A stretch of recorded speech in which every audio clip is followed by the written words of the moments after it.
Actually, Gertrude and I, we met, it was a long, long time ago in Bali. And we went to entrepreneur business school and we really connected. But more so, I was a huge admirer of Gertrude's courage and her ability to basically just put herself out there. And the thing that I really love about Gertrude is there isn't a filter between idea and action.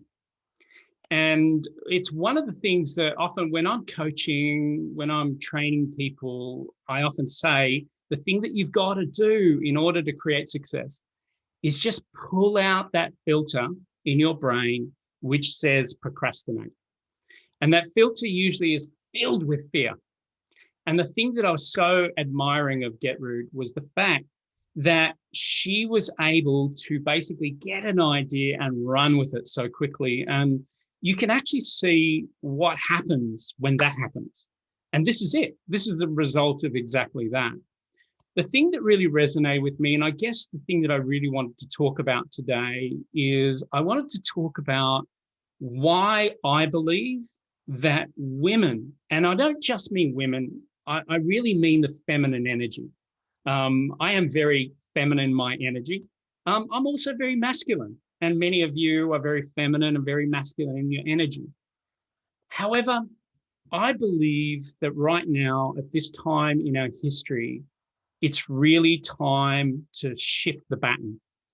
And the baton needs to go from the masculine energy to the feminine energy.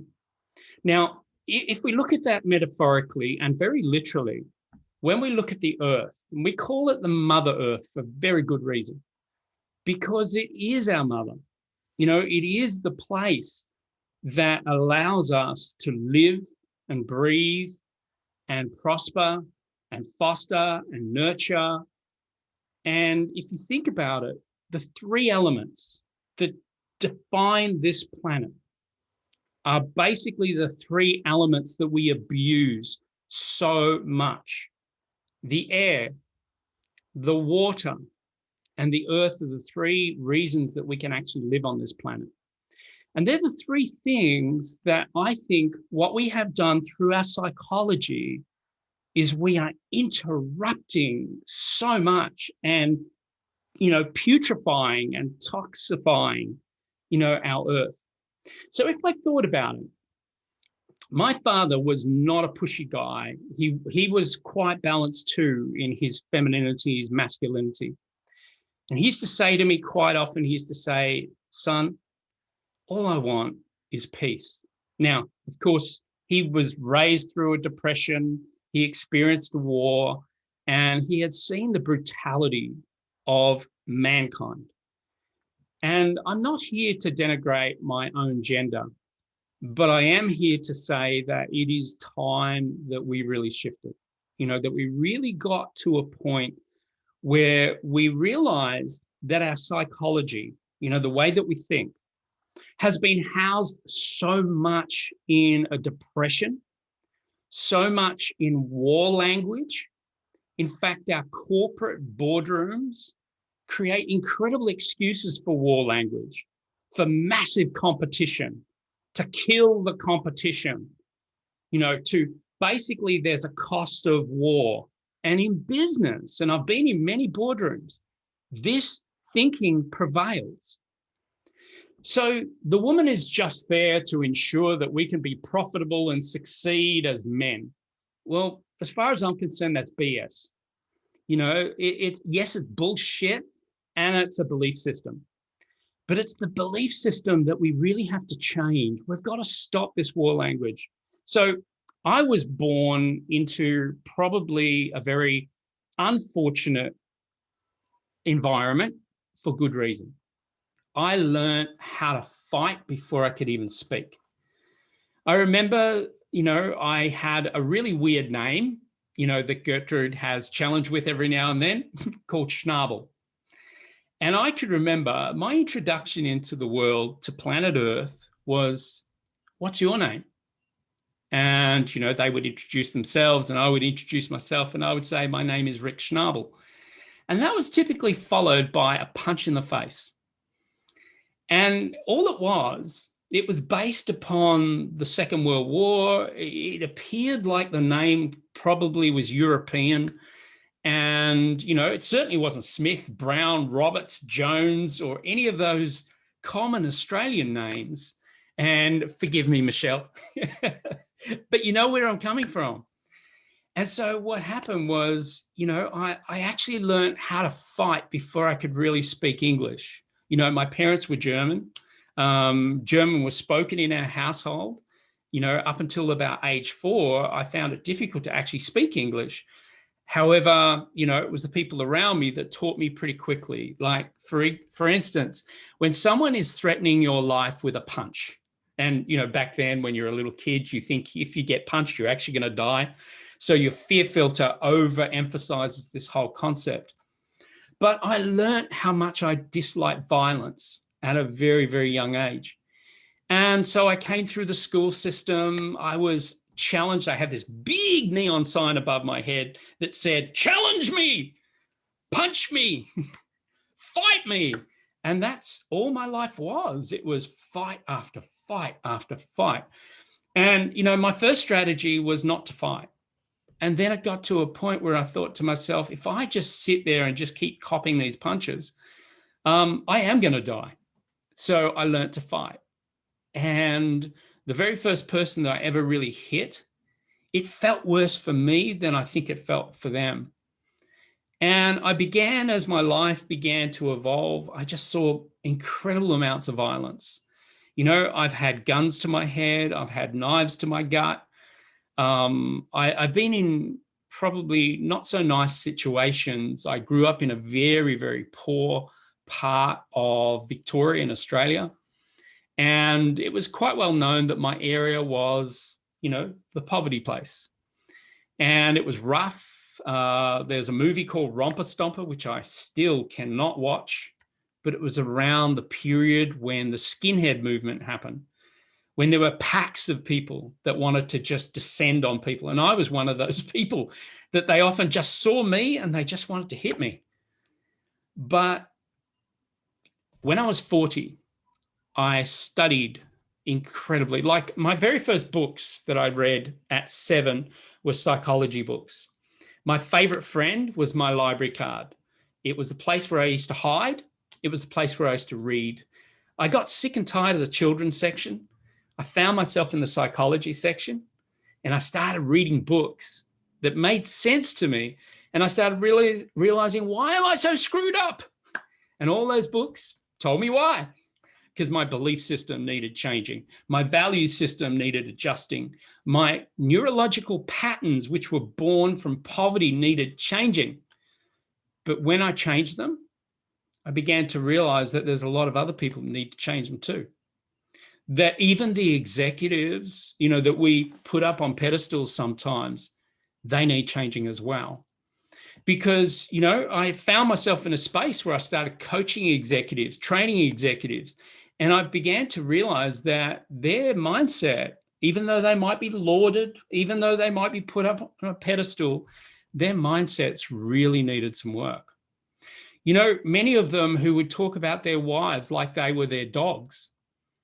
Many of them would treat women in a way and speak about women in a way that I had to swallow hard to not react and respond as a coach. And the thing that I began to realize is that, I remember one day I was in my kitchen and I asked myself a question. I really believe questions can determine your life. And I asked myself a question, and that question was, how can I really change the world as one person? And the truth is, you can't, not as one person.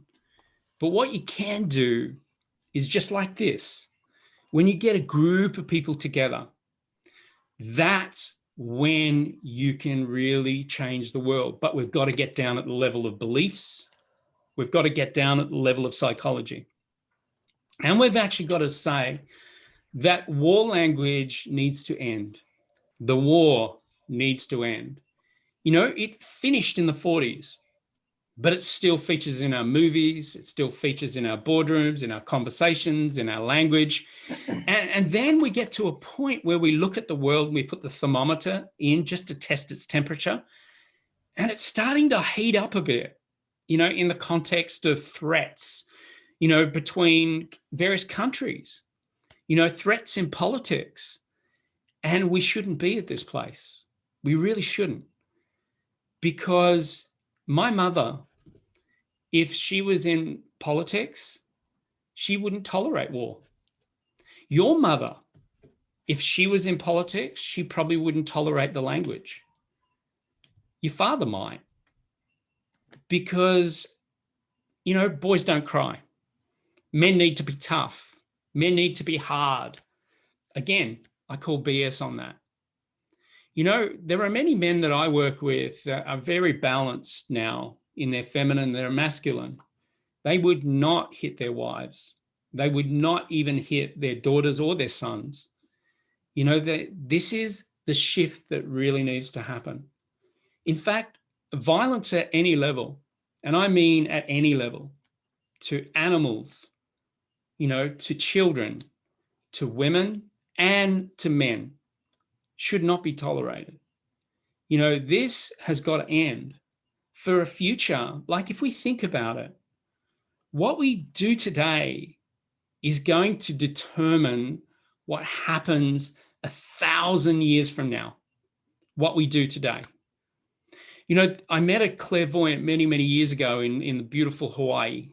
And I was in a market. I was doing a film with a group of people.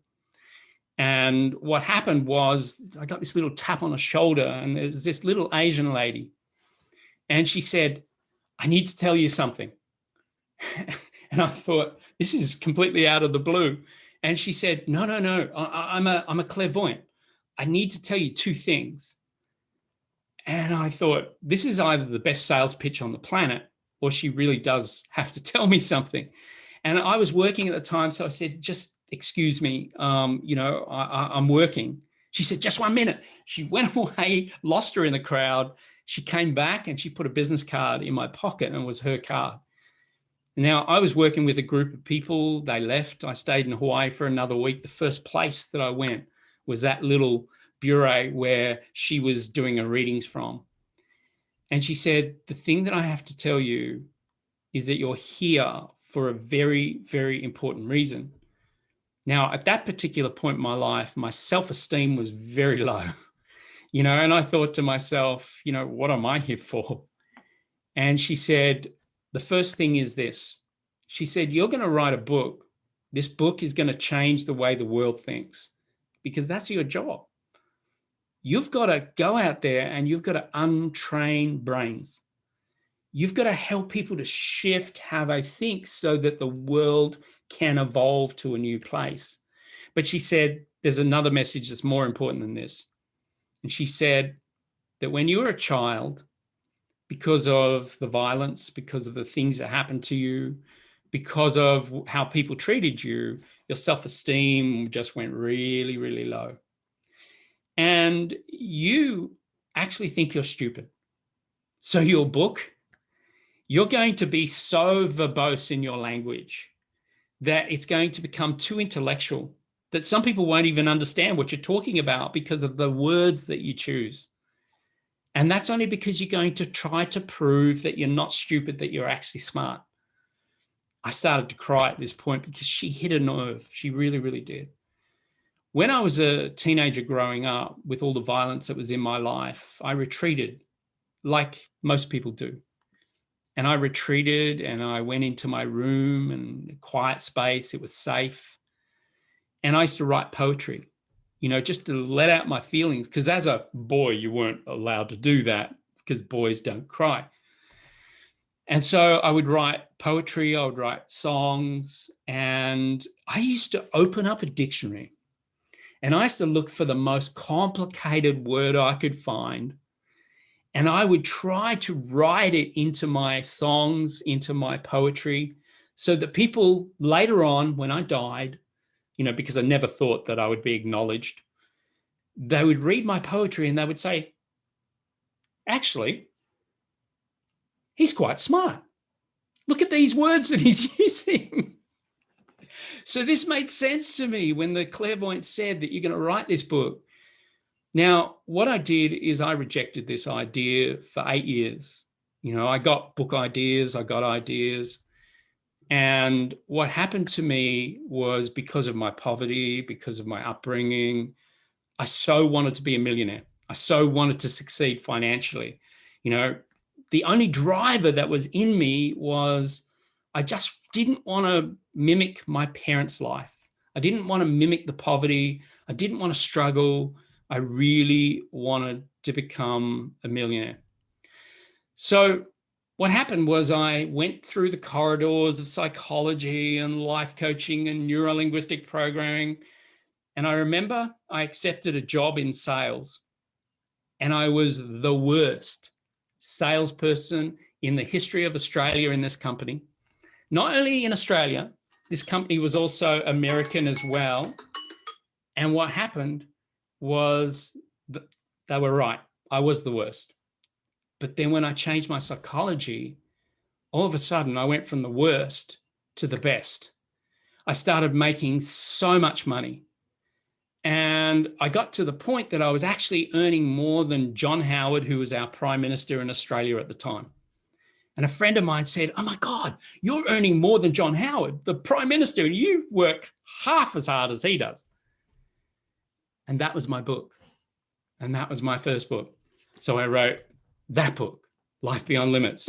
Then I wrote The Secrets of Creating a Life Beyond Limits. I don't know whether that was the book that I was supposed to write. Then I wrote The Power of Beliefs. Then I wrote Raw Courage. Then I wrote The Life Coach Millionaires, when I became a millionaire.